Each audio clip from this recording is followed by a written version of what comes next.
Hello students, today we are going to study Standard 8 Geography, Chapter 5, Ocean Currents. Today we are going to study a new topic, that is horizontal surface ocean currents. The flow of the on the surface of the ocean moves only 10% of oceanic water. So here only 10% of ocean water can flow, not the below that. The surface flow is considered up to 500 meters of depth. So only consider it is considering up to 500 meters depth of the flow of the water.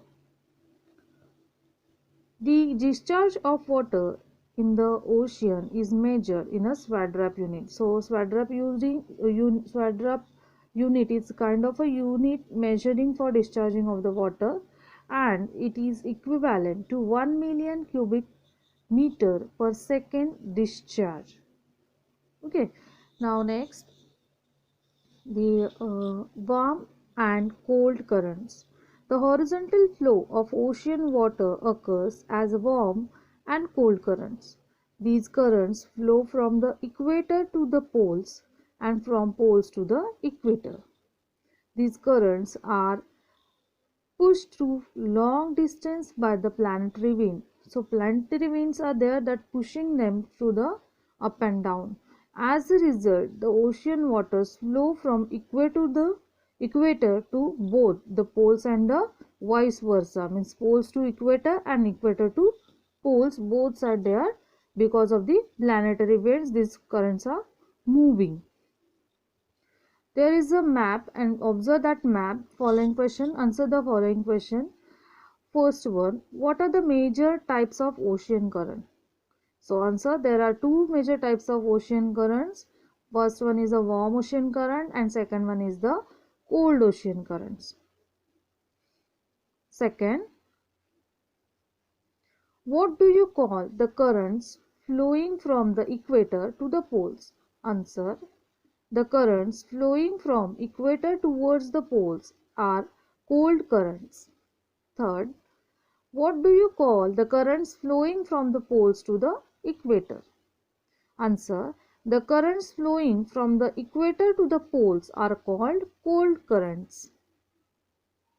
Fourth one, when the currents are moving in a circular manner, what distance is visible in their direction in northern hemisphere and southern hemisphere respectively? Answer, in the northern hemisphere, ocean currents are moved in a clockwise direction and in an anti-clockwise direction in the southern hemisphere. Fifth one, what might happen at the place where these currents meet? So what will happen when these currents meet? Answer, at the places where the cold and warm currents meet, thick fog is formed.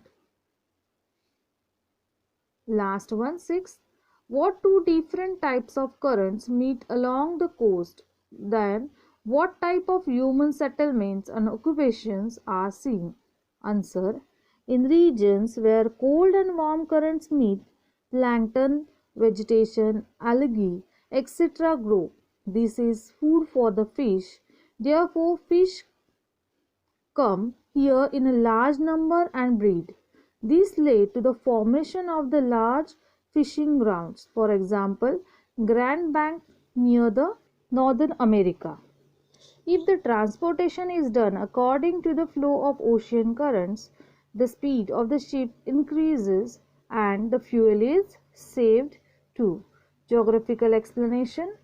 We have studied that the ocean currents are formed due to the differences in the temperature, density, and planetary winds.